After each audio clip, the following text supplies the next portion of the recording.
प्यारे बच्चों नमस्कार। मैं डॉक्टर राम प्रसाद कुशवाहा आप सभी को इस वीडियो के माध्यम से बोर्ड में आ रहे आंसर शीट का फ्रंट पेज कैसे भरा जाता है और बोर्ड में किस प्रकार से हम टाइम मैनेजमेंट करते हैं इससे संबंधित बहुत सी जानकारी लेकर आया हूं।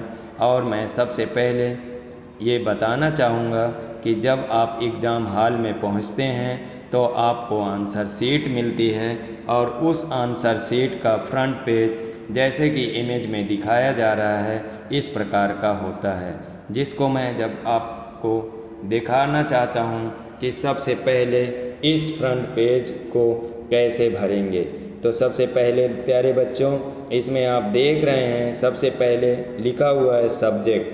तो प्यारे बच्चों मान लीजिए सपोज दैट आज आपका साइंस का पेपर है, साइंस का एग्ज़ाम है, तो यहाँ लिख देंगे आप SCIC साइंस। आपने साइंस लिख दिया और लिखा हुआ है विषय कोड।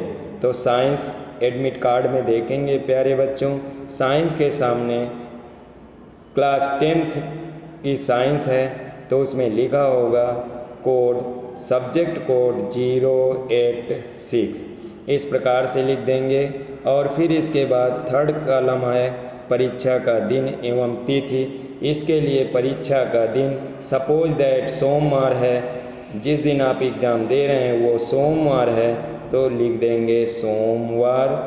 और फिर इसके बाद लिखा है तिथि, सोमवार को सपोज दैट 27 डेट है तो 27/02/2023 इस प्रकार से पेज ये भर देते हैं बेटा।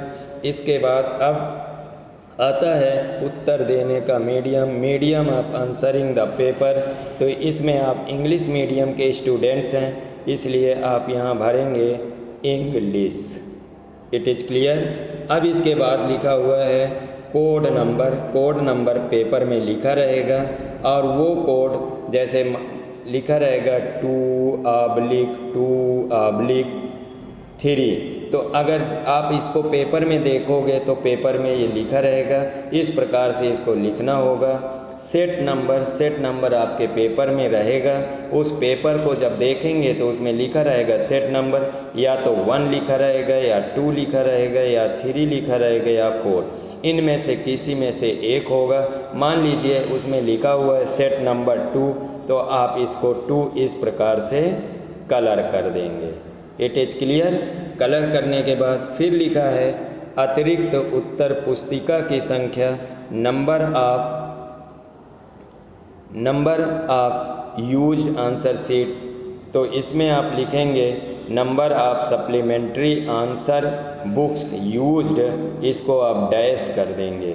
फिर लिखा हुआ है थर्ड नंबर विकलांग व्यक्ति। क्या लिखा हुआ है? विकलांग व्यक्ति।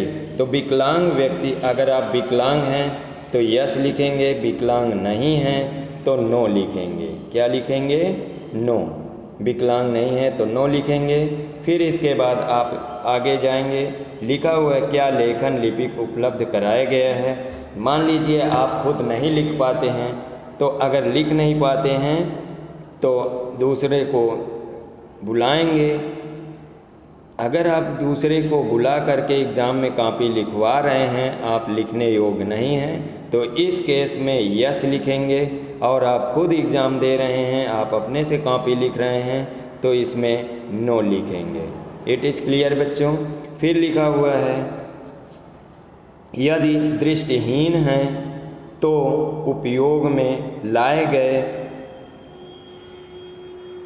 सॉफ्टवेयर का भाग, दैट मीन्स अगर आपको दिखाई नहीं दे रहा तो आप जिसको लाए हैं उसका नाम यूज कर रहे हैं। तो दैट मीन्स अगर आप लिख नहीं पा रहे हैं, दूसरे को बुला कर ला रहे हैं तो इस केस में आप लिखेंगे हाँ, और आप खुद आपको दिखाई दे रहा है, आप अपने से लिख रहे हैं कॉपी तो लिखेंगे नो। इस प्रकार से प्यारे बच्चों ये आपके फ्रंट पेज का ये पोर्शन फिलअप हो गया। अब हम इसके बाद इस पोर्शन को भरेंगे। इसमें लिखा हुआ है बच्चों कि परीक्षार्थी का नाम बड़े अक्षरों में। मान लीजिए कि ये परीक्षार्थी आप हैं, आपका नाम राम प्रसाद है। तो यहाँ पर सबसे पहले इस प्रकार से लिखेंगे RAM, फिर एक कॉलम छोड़ देंगे, एक स्पेस, फिर उसके बाद लिखेंगे प्रसाद। मान लीजिए इसके बाद लिखा है मौर्य, तो यहाँ पे मौर्य एक कॉलम छोड़ करके। अब हम राम प्रसाद का एग्जाम्पल लेकर के इस फ्रंट पेज को भरना चाहेंगे।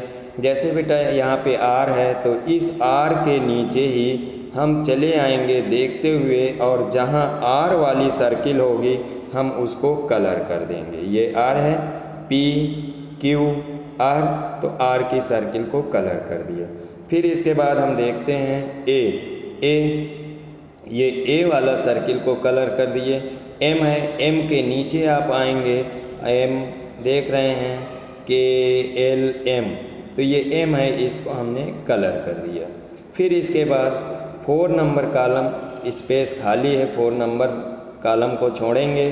फिर लिखा है P के कॉलम में P के ही नीचे P जिस सर्कल में लिखा है उसको हम कलर कर देंगे। आप देख रहे हैं P के नीचे ही जिस सर्किल में P लिखा है उसी को कलर करते हैं। फिर है P के बाद R के नीचे ही उसी लाइन R में ही हम देखते हैं, और ये R कहाँ है, P Q R, इस R को हम कलर कर देते हैं।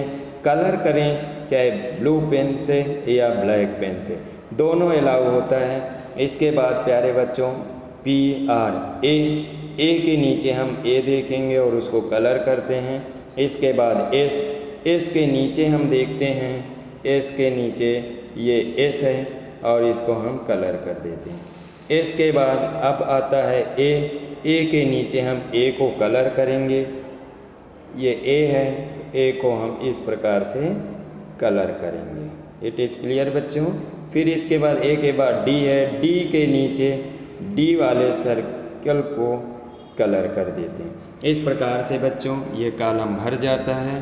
अब हम इधर भरते हैं रूल नंबर। यहाँ पे सपोज दैट ये रूल नंबर है हमारा, तो इस प्रकार से इन कॉलम में रूल नंबर भरेंगे।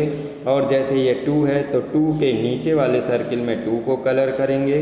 3 है तो 3 के नीचे 3 वाले सर्किल को कलर करेंगे।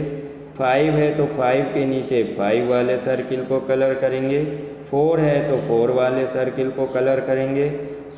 जैसे यहाँ पर 6 है तो 6 के नीचे 6 वाले सर्किल को कलर करेंगे। और ये 7 है तो 7 वाले सर्किल को कलर करेंगे। और यहाँ पर जैसे आप देख रहे हैं ये 2 है तो 2 वाली सर्किल को कलर कर देंगे।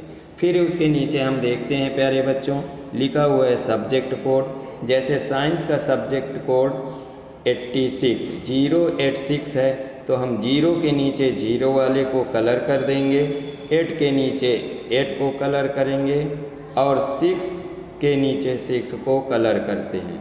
इसके बाद देख रहे हैं सेंटर कोड। सेंटर कोड आपके एडमिट कार्ड में लिखा होगा। सपोज दैट सेंटर कोड हमने लिख दिया 2 3 5 6, वो एडमिट कार्ड में देखकर लिखना पड़ेगा। और सेम रूल होगा कि 2 है तो 2 के नीचे 2 को कलर करना है, 3 है तो 3 के नीचे 3 कलर करना है, 5 है तो 5 कलर करना है, 0 है तो 0 कलर। इस प्रकार से ये भर जाता है। इसके बाद अब हम फिर देखते हैं प्यारे बच्चों, यहाँ पर लिखा हुआ है सब्जेक्ट कोड। तो सब्जेक्ट लिखा हुआ है तो इस सब्जेक्ट में हम साइंस का एग्ज़ाम दे रहे हैं, साइंस लिख देंगे। इसी के जस्ट सामने लिखा है स्कूल नंबर। स्कूल नंबर आपके एडमिट कार्ड में लिखा होता है। उस एडमिट कार्ड से स्कूल नंबर देख करके इस प्रकार से इनको भर देंगे। फिर इसके बाद रूल नंबर लिखना होता है शब्दों में। तो प्यारे बच्चों देखिए इसमें लिखा है ये लाख, क्या लिखा है, लाख लिखा है, ये थाउजेंड्स लिखा है, इसके पहले करोड़ लिखा होता है। तो आप डिजिट को रोल नंबर को देख लीजिए, घर से पहले समझ लीजिए कितने करोड़ है। सपोज दैट हमने लिख दिया 10, क्या लिख दिया बेटा 10। मान लो आपका रोल नंबर है 10 करोड़, तो यहाँ 10 लिखना होगा, यहाँ करोड़ लिखा रहेगा, ये प्रिंट रहेगा, करोड़ प्रिंट रहेगा। आप 10 लिख दीजिए, 10 करोड़ हो गया। जैसे यहाँ पर आप देख रहे हैं ये 23 लाख है। तो यहाँ पर इसके बाद करोड़ के बाद कॉलम रहेगा, आप देख रहे हैं करोड़ के बाद ये कॉलम रहेगा, तो इसमें आप लिख देंगे 23 लाख। रूल नंबर को देखते हुए आप देखिए, तो 20 यहाँ पे ये 23 लाख है, 23 लाख है, तो यहाँ पे 23 आप लिख देंगे, लाख ऑलरेडी लिखा हुआ है। फिर इसके बाद आप लिखेंगे 54, क्या लिखा है 54,000, तो यहाँ पर ये 1000 लिखा हुआ है और इसके पहले आप 44 लिख देंगे, 44,000 हो जाएगा। इसके बाद 100 672 को आप नीचे लिख देंगे 672 ओनली। इस प्रकार से ये आपका कॉलम भर जाएगा। रूल नंबर भरते समय बहुत सावधानी बरतिए, बहुत सोच समझ कर भरिए।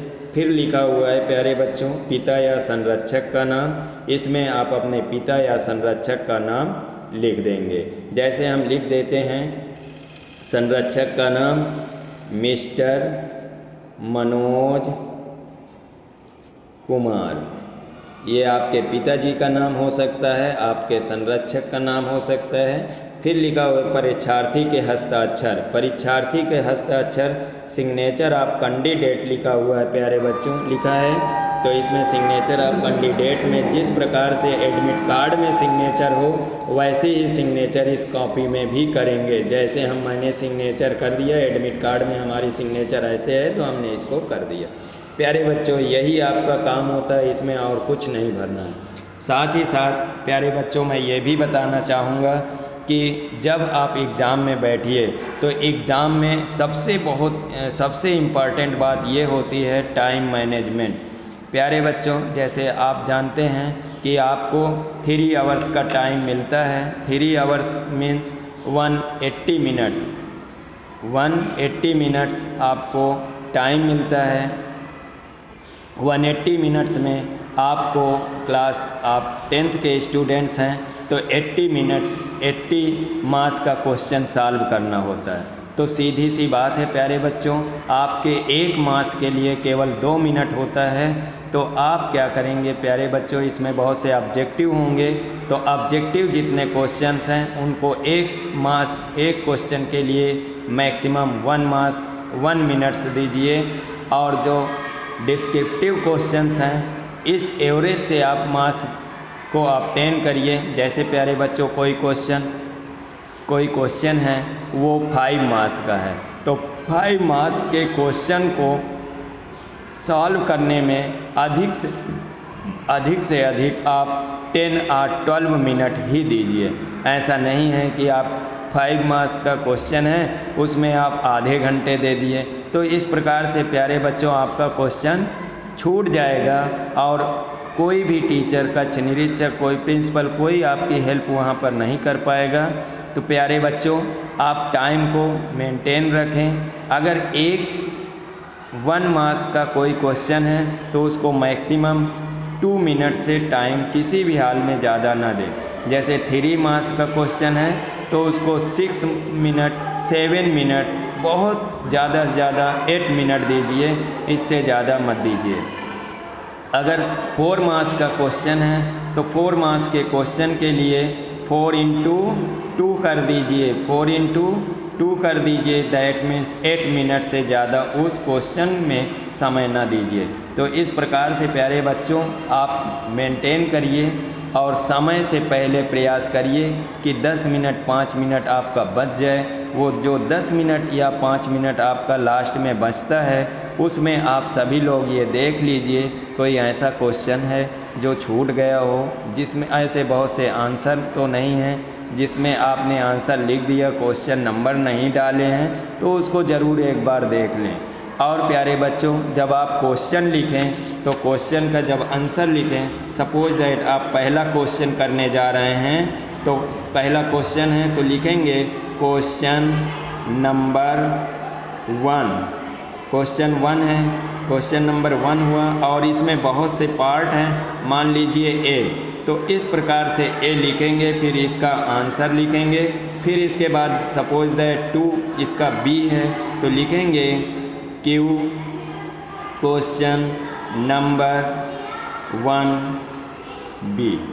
इस प्रकार से इसका आंसर आप लोग लिखेंगे बेटा तो अच्छा होगा। जैसे आपने ये लिख दिया ये करिए, इसके बाद यहाँ से आंसर लिखना शुरू कीजिए और जब आंसर यहाँ फिनिश हो जाए, सपोज दैट यहाँ आपने आंसर फिनिश कर दिया तो ये लाइन छोड़ करके यहाँ से फिर लिखिए क्वेश्चन नंबर 2।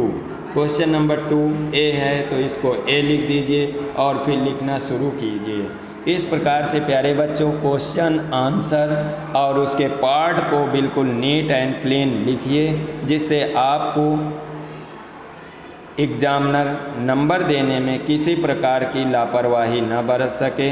कभी कभी होता है कि आपने क्वेश्चन लिख दिया, मैं बहुत से बच्चों को देखता हूँ लिखते हैं 3 नंबर, ये क्वेश्चन नंबर 3 है उसका आंसर लिखे हुए हैं और लिख दिए केवल 3 और आंसर लिखना शुरू कर देते हैं। तो कभी कभी एग्जामिनर होता है यहाँ तक आपने कॉपी लिखा क्वेश्चन नंबर 2 और यहाँ 3 लिख दिया और फिर इसी में लिखना शुरू किए, तो एग्जामिनर कभी कभी ध्यान नहीं देता है कि एक नया क्वेश्चन है, नए क्वेश्चन का आंसर है और वो मार्किंग दोनों को मिला करके कर देता है, जिससे आप बहुत अच्छा आंसर लिखे हुए हैं फिर भी आपको पर्याप्त सफिशिएंट मार्क्स नहीं मिल पाता। तो इस प्रकार की गलतियां, इस प्रकार की मिस्टेक प्यारे बच्चों ना करें, जिससे आपका मार्क्स कम हो, कट जाए। धन्यवाद। इसी के साथ मैं आप लोगों को बेस्ट ऑफ लक कहते हुए आप लोगों को चाहूँगा कि आप लोग टाइम मैनेजमेंट कर लें और अच्छे से पेपर दें। बेस्ट ऑफ लक प्यारे बच्चों।